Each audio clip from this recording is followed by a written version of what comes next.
James is eating soup and sandwich and a couple shrimp. And I'm going to review season 7 of this CSI set and a fancy piece of Homicide, which was not good. And the reason that he got 2 shrimp is because there were 26 in this package of shrimp. And I need to divide the shrimp between 6 mini pumpkins. Oh, 4 each. For the, yeah. That's the recipe I'm showing you how to make later. So later during this presentation, not during this later presentation, today or so. because the pumpkins are in the oven right now, and the coconut cream is in the fridge getting. So this will probably be something that I'll show you later today or tomorrow morning, whatever. Whenever I get around to it, I'm doing it right now. It's being done presently. So how the shrimp, I sprinkled some, it was this kind of shrimp seasoning, a seafood seasoning on them. It's very good. It's very good. Okay. Well, I'll show you what that is when I show you what I've done with the shrimp later.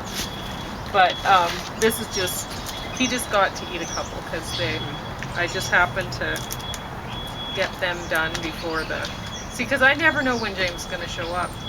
So I was actually planning to make him the fancy meal later, but this is what he gets right now, and fancy enough. So, season 7.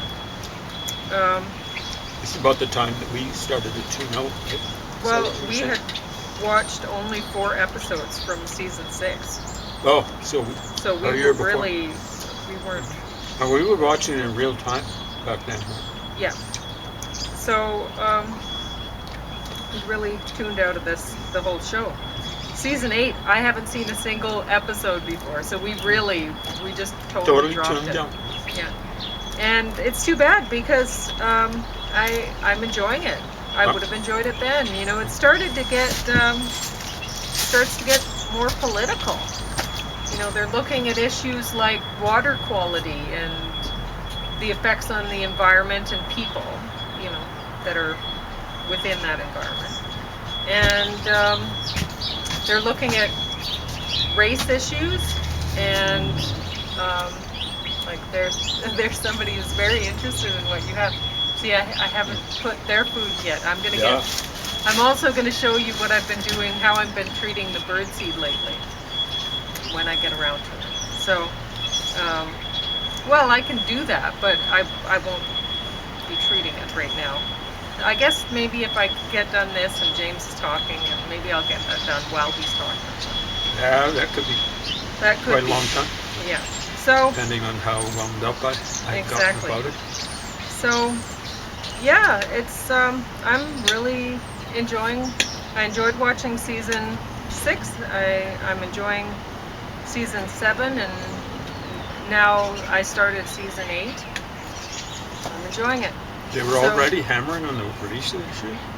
Well, they were. I mean, there's been some issues for a long time. Yeah. Well, in a way that, like, there's one episode, now I can't remember if it was in season 6 or 7. I think, or 7 or 8, you know, because I've already started 8, right? I think it was in season 7, but I'm not sure. There was a gang of people, and the gang of people, they weren't only African American, but we were seeing a lot of African American people in the gang. And they were beating people to death. They were wearing masks like Halloween. Just for fun? Yeah, just for fun. And they were beating people out in the street to death. Mm-hmm. And then so one of the CSI people, he shows up at a place, and he just happens to find they're doing it right then. And he's alone in his vehicle. Nobody's with him. Nobody knows that this attack is going on. And he calls it in, and he's like, they say it's going to be however many minutes. It might be 5 or 15. I don't know what they said before somebody gets there. And he says, no, somebody has to get here sooner. You know, he knows that the person's going to get killed because they've already dealt with this. And what do, right? He doesn't have a weapon. He's a CSI guy. And well, they tend to be wimps anyway. I worked with these folks when I worked at the cop shop. Yeah, so and anyway. the wimps who couldn't handle a bit warmer than I thought it would be. Getting pushed around on the street or pushing people around for you fake left wingers out there. They went to, I can't remember, they didn't call it CSI. There's something similar. They were responsible for the technical side of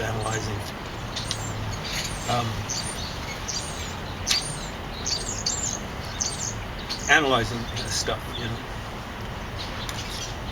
So anyway, the CSI guy, he decides that's it. I'm turning into the alley and I'm laying on the horn and you know, get away, right?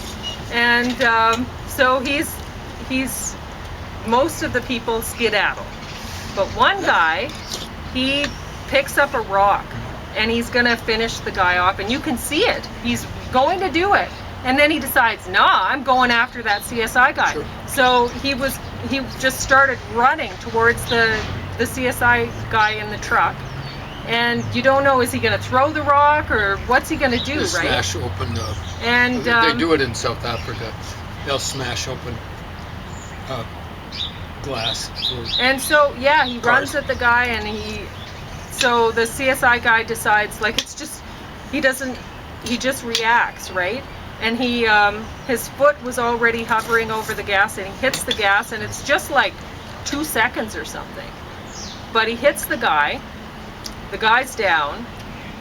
I'd back up and run over. The people from his posse, they show up, they smash the window, and they take him out, and they're beating him and stuff. And luckily, he ends up surviving. The CSI guy. The guy that he hit with the vehicle does not. Yeah, so good. He ends up, although the court finds that he was not at fault for what he did, that he was preventing an injury of a victim, you know, what he was doing and all this stuff. So he doesn't get in trouble that way, but then the family of the victim goes after the city. The city pays the family out. So the city pays out millions of dollars for the loss of this awful person to the family. And so this is, you know, these are things that might remind us of things in the news that we've heard recently, or you know, over the years. And it's anyway, what do you do, right? And sometimes it ends up one way, and sometimes it's another. Like with the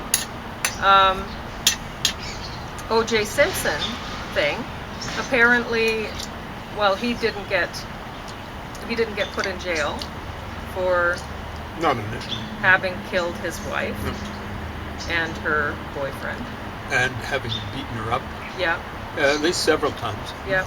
So he didn't go to jail for that, but her family ended up getting compensated financially for her loss. I think her family and the family of the guy that got killed. So, anyway. Now understand. Things are nuts. O.J. was crying poor. Yeah. Living in a fancy house. And they didn't see the money. Yeah. Well, what do you do? Well, what that encourages people to do is the V word, vigilante stuff. You've got to have a justice system. It's that simple. So this one... I do want to emphasize that the cops have been called out, as my understanding, at least once. I think more than once. And it was almost like they were asking O.J.'s autographs. This is when he beat up his wife. Yeah. So much for prejudice against black people. O.J. would be a big hero to the... Come on. So anyway, this one is... I hoped it would be good. I like mystery sort of things, but this was really boring. And so it got to the point when I decided, okay, well, it's time to get up and start cooking James's dinner. So I cooked a lot, and I really didn't see very much of this. I'd go back and look at it and go, yeah, that's still boring, and go back to cooking. So you might say, well, you didn't watch enough of it to review it. Well, I have a life. There are different types of reviews. This is something like buyer beware, Yeah. that sort of stuff. So anyway, now James is going to talk to you for about whatever. I'm Right. going to get on to that bird seed.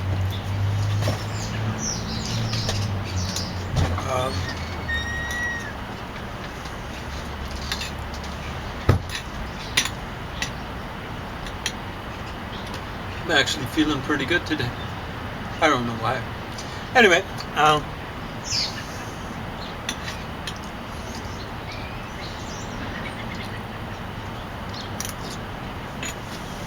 just noticing how 2008 fallout from that. See, like what I was saying was, as it was occurring, the economic fallout. That was just when the crash was happening.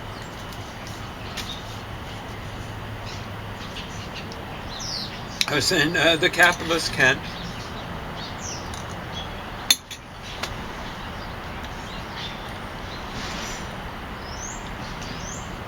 be thrown out the usual crap about how their system works, all that sort of stuff.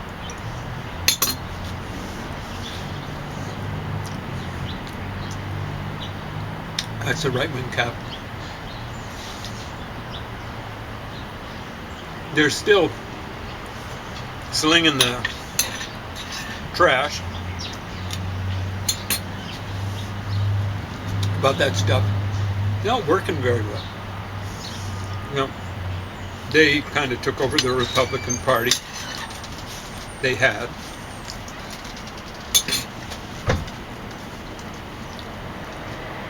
And then people who'd otherwise support them turned to Donald Trump. Donald Trump, I gather, was a card-carrying Democrat.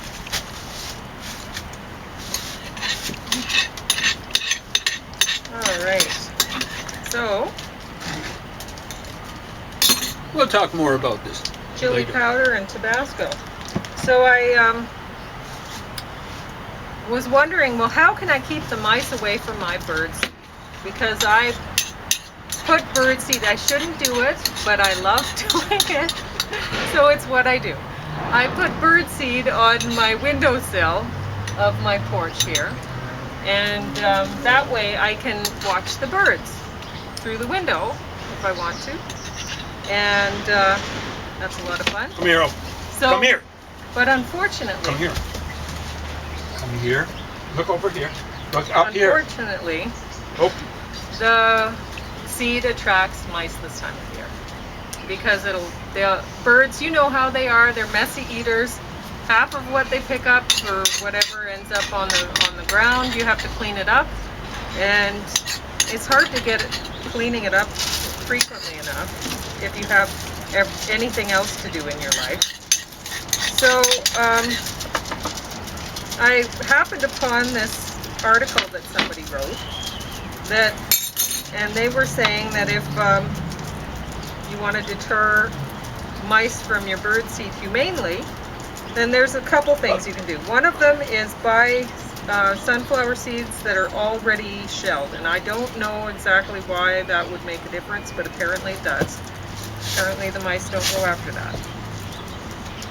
And the birds love it. So, or maybe it's just that the birds, they don't tend to waste it if it's not in the shell. I don't know what it is. But in any case, apparently that works. But I've already bought this sunflower seed.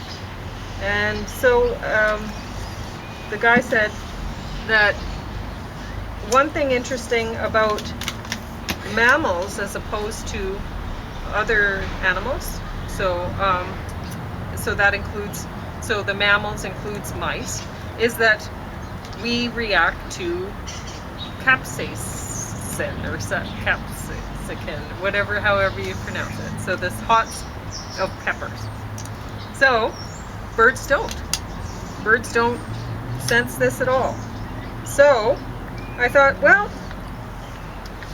how am I going to get the chili powder to stick to my sunflower seeds?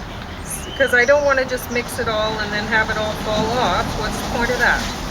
So I thought, well, if I stick it to it with the Tabasco sauce, it'll stay better. And sure enough, it really does. So that's what I did. So I put the Tabasco sauce, and then I sprinkled this stuff on it, hot chili powder.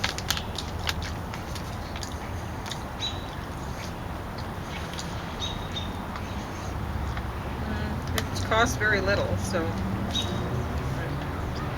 don't have to worry about being really stingy with it or anything.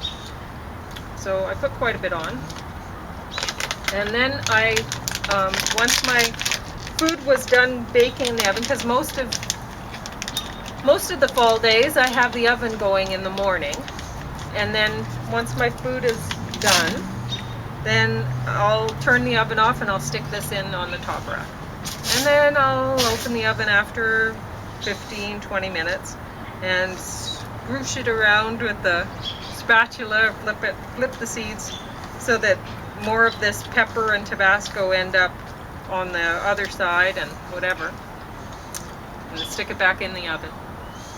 And I found that it doesn't, with the oven just like gradually losing the heat like that, I didn't burn my sunflower seeds, and it ended up drying out the Tabasco sauce perfectly.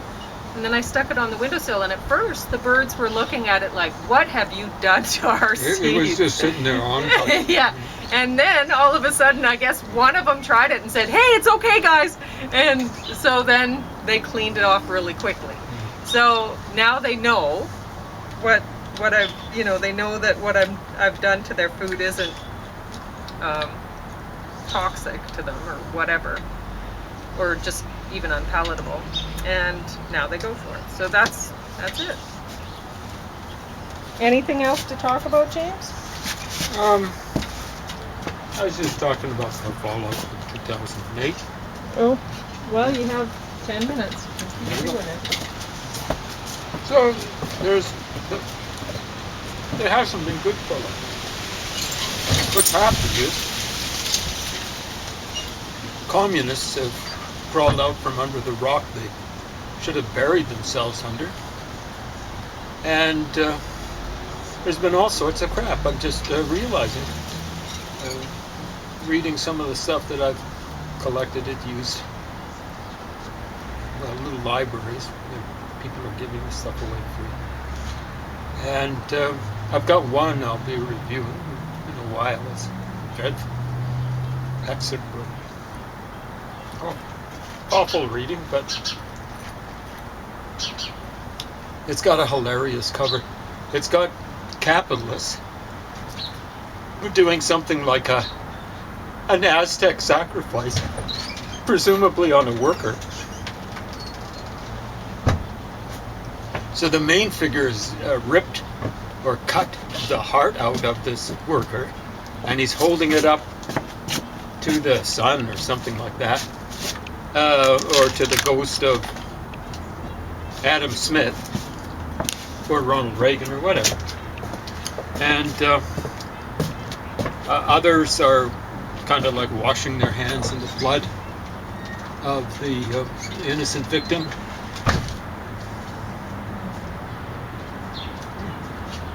That's interesting. So, folks, in modern time, the people who've literally done things like that. Oh, yeah, one is eating some flesh. Yeah. Eating some flesh.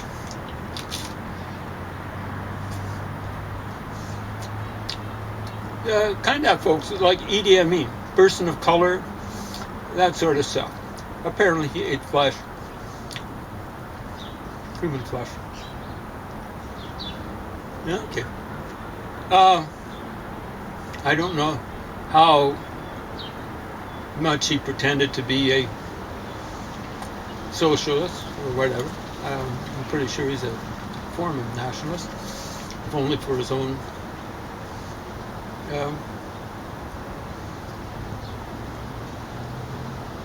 tribe in Uganda.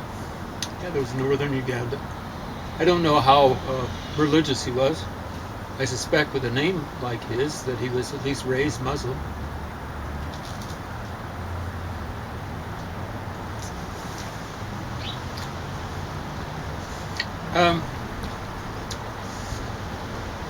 But the kind of torture and stuff like that was done by people like Stalin.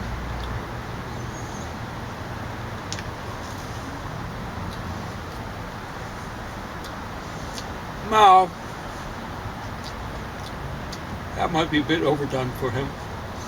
The commies were, because there still was a presence in the world called capitalism, they were kind of hiding this stuff. So they take people down into the basements of the Butyrka or Yanka, whatever it was called, and just off them, torture them and off them, but they did it on the QT. There's a lot of that stuff going on. Who knows how many people Stalin killed? In a variety of different ways. I shouldn't have to remind you, he's the socialist. Yeah, scientific socialism.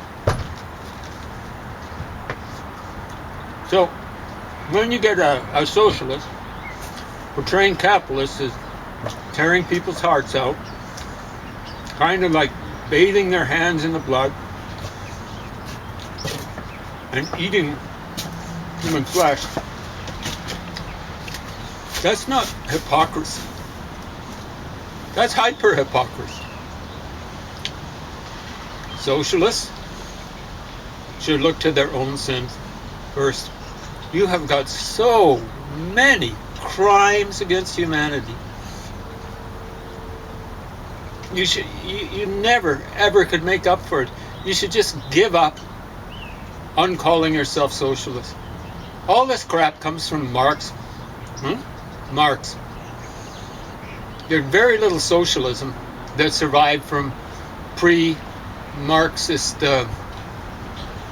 theorizing. And some of that was pretty awful too. Proudhon, anti-Semite. I think he was an anarchist of some description or another.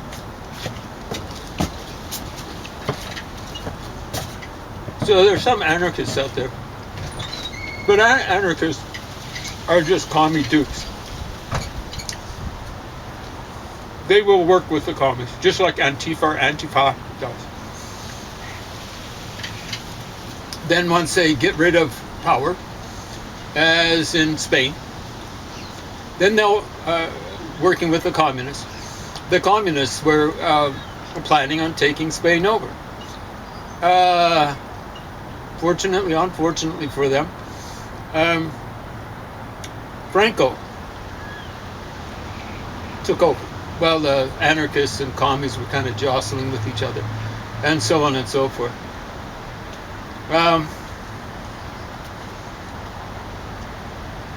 Anarchists are useless.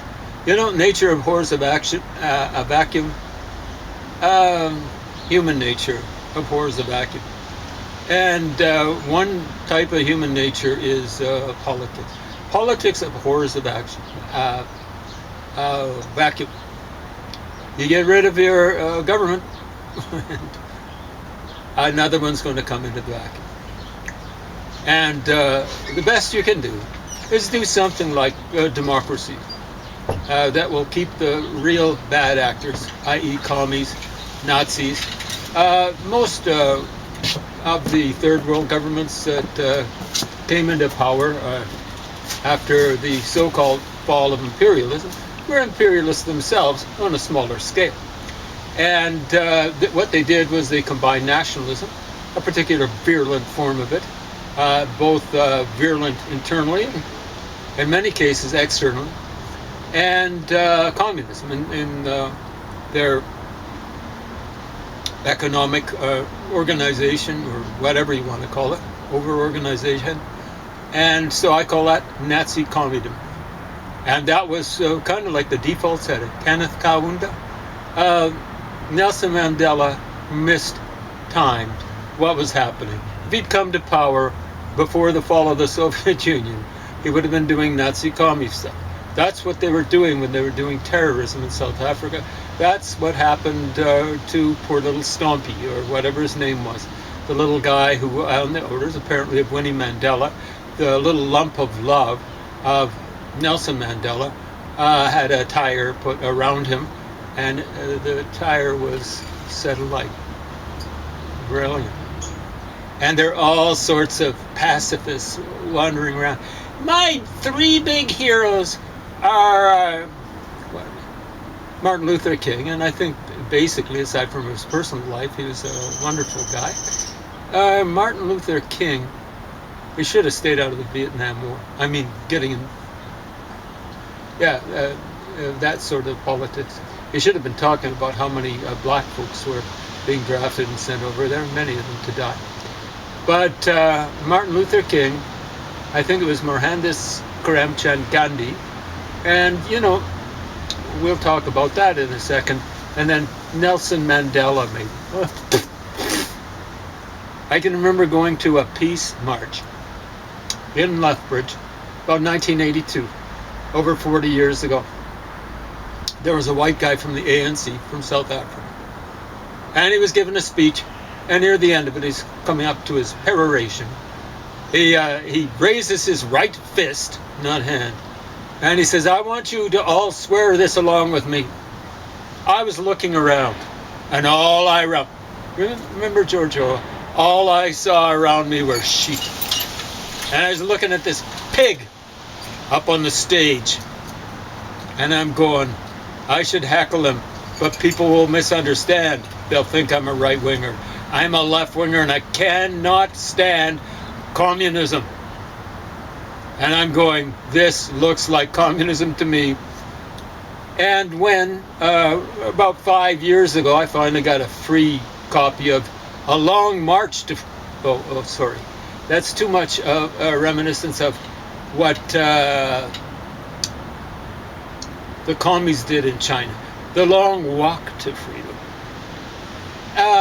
Nelson Mandela's autobiography. He's talking about his white accomplices. And he'll say, this one's a Marxist, that one's a... And he's no shame about it. This one's a Marxist, that one's a communist, this one's this, that one's that. I'm going, boy, I really nailed it. Just from the one speech and the fist flung up in the air. That guy would have been a communist. I understand Nelson Mandela was a communist where the nationalism trumped the communism. He's a lucky SOB, because what would have happened is one of these flunky whiteys would have had, some of his accomplices would have been more commie than nationalists. And they said, Nelson, thank you for throwing the body blows that that hammered to death apartheid. And we're going to kill you now. And we're taking over. And it's going to be communism now, instead of Nazi communism. That's what would have happened if the ANC had taken over in South Africa before the fall of the Soviet Union. I was talking to someone who thinks he's really sophisticated.